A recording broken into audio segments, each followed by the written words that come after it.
일론 머스크가 화성에 가겠다고 했어요.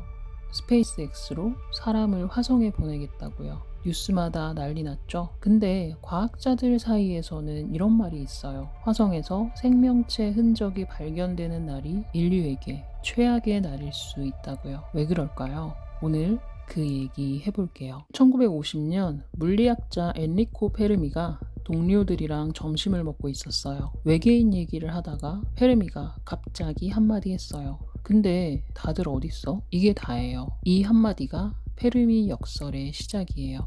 우주는 이렇게 넓고 별은 이렇게 많고 시간도 138억 년이나 흘렀는데 왜 아무도 없냐는 거예요. 근데 11년 뒤에 천문학자 프랭크 드레이크가 이걸 수학으로 증명하려 했어요. 외계의 문명이 몇 개나 존재할지 직접 계산해 보자는 거예요. 공식에 변수를 하나씩 넣어요. 우리 은하에서 1년에 생겨나는 별의 수, 그중 행성을 가진 별의 비율, 그중 생명체가 살 수 있는 환경의 비율, 실제로 생명체가 생겨난 비율, 그중 지적 문명으로 발전한 비율, 신호를 보낼 기술을 가진 비율, 그 문명이 얼마나 오래 지속되는지 이걸 다 곱하면 지금 이 순간 우주에 존재하는 문명의 수가 나와요. 결과가 어떻게 나왔을까요? 낙관적으로 계산하면 우리 은하에만 수천 개에서 수백만 개의 문명이 존재해야 해요.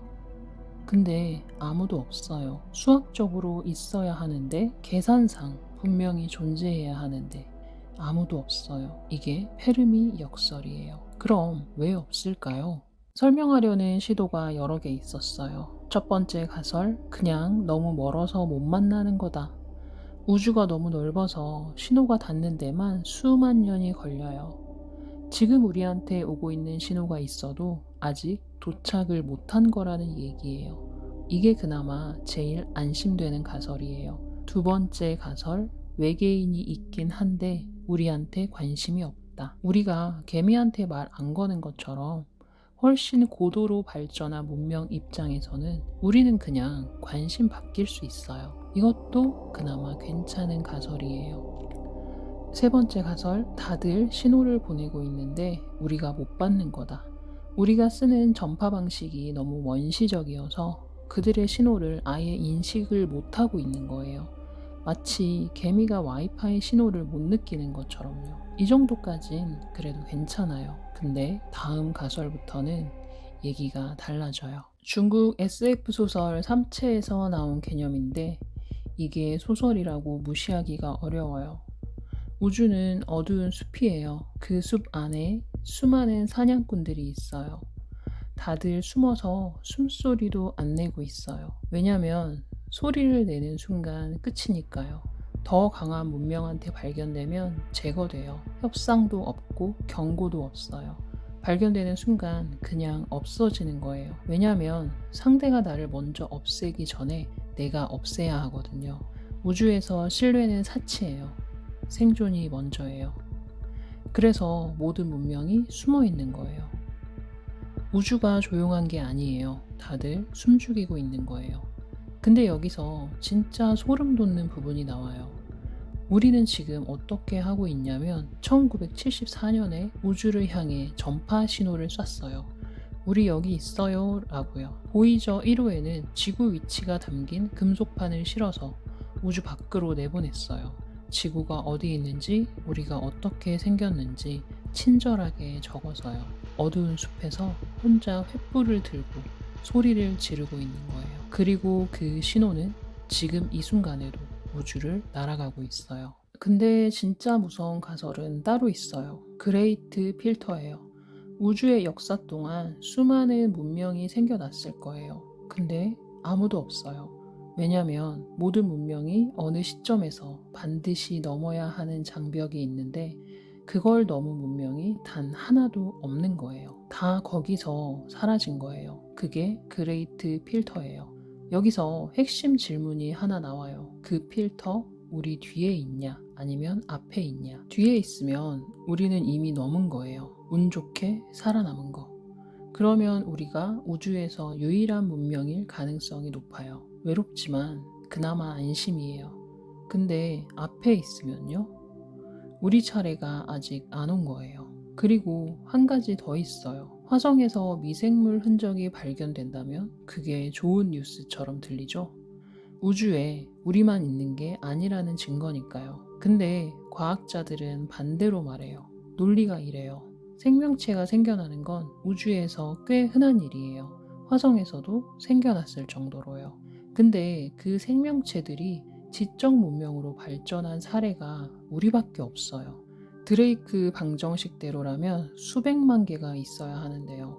그 말은 생명체 탄생 이후 어딘가에서 다 막힌다는 거예요. 만약 화성에서 생명체가 안 나온다면 생명체 탄생 자체가 그레이트 필터였던 거예요.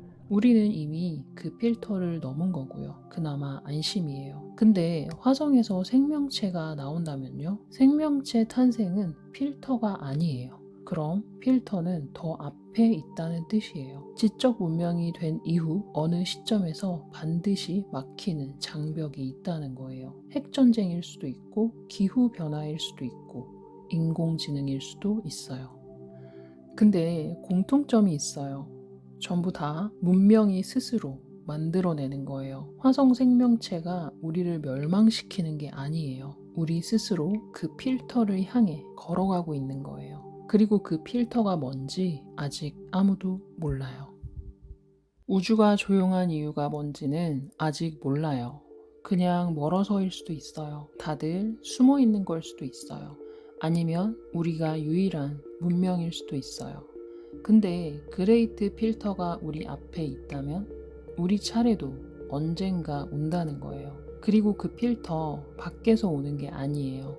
소행성이 날아온다거나 외계인이 침략한다거나 이런 게 아니에요. 우리가 스스로 만들고 있는 거예요. 그걸 알면서도 멈추질 못하면서요. 우주가 조용한 건 원래 조용한 게 아닐 수 있어요. 다들 여기까지 왔다가 스스로 만든 것들에 의해 사라졌기 때문에 조용한 걸 수도 있어요. 우린 아직 살아있어요. 근데 그 필터는 언젠가 와요. 다음 시간에는 분위기 바꿔서 실제로 있었던 사건 얘기 해볼게요. 2009년 한 배우가 세상을 떠났어요.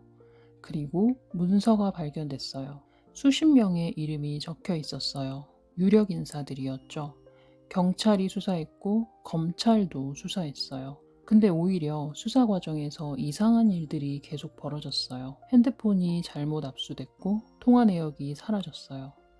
그리고 수사팀에 외부 압력이 있었다는 게 나중에 공식 확인됐어요. 문서는 있었고 이름도 있었어요. 압력이 있었다는 것도 확인됐어요. 근데 아무도 처벌받지 않았어요.